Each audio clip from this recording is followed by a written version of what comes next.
Hey, everybody, this is Dr. William Clark here for Leadership Conversations. This is the show where we talk about leadership according to the world that matters to you.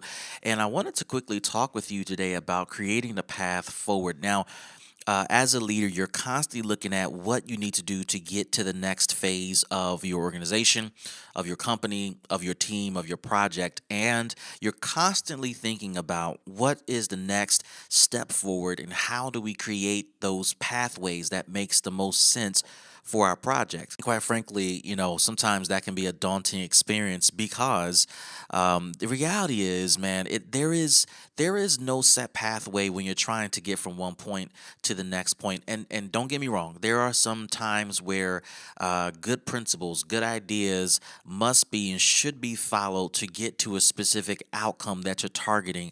And there are pathways that others have created that you certainly want to follow. But you should be aware that as you start to create the pathway that makes the most sense for your project, your team, your organization, there will be tweaks along the way that will not be the same as people you're following, right? So someone may say, hey, to get to point A to point B, you need to be doing this, this, and this. And it's going to sound good. It's going to make sense to you, but here's the reality that you have to deal with.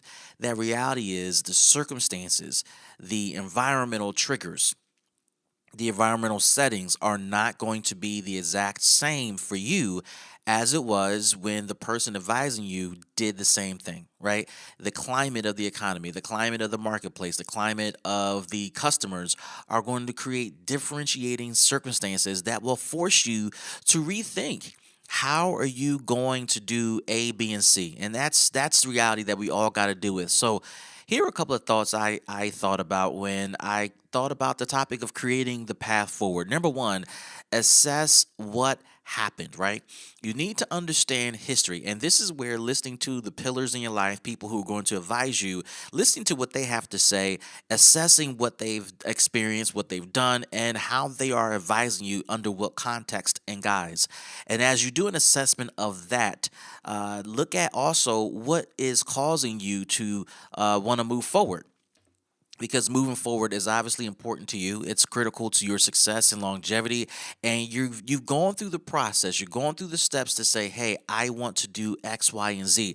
And so, as you assess what they did, why they did it, assess where you are in this moment in time and why you're looking at doing something different. Number two, articulate why you want to move forward. Right, you're leaving something behind. Even if it's a good thing, you're leaving something behind for a reason. You're leaving an old strategy behind, you're leaving an old environment behind, you're leaving an old goal behind. And you need to articulate to yourself for your own benefit why you're doing that. Why is it important for you to move forward from where you are right now so that you can achieve a different tomorrow? Number three, after you assessed what happened, after you articulate why you want to move forward, number three, articulate how you're going to move forward. Now, the how is going to be a fusion between what you've been advised to do, what you've researched, and what you've experienced, and maybe some other things sprinkled in there.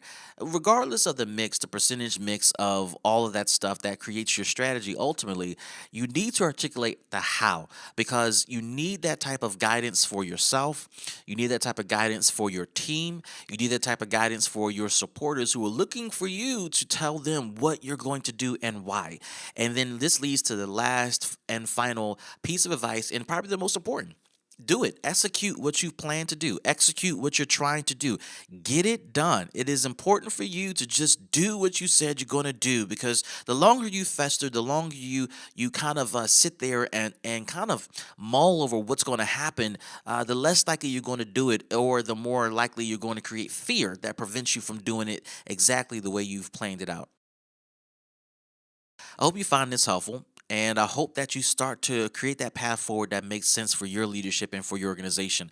Follow us on Facebook, Twitter, Instagram, and YouTube, and subscribe to this podcast utilizing your favorite podcast platform. This is Dr. William Clark for Leadership Conversations, and we'll see you in the next show.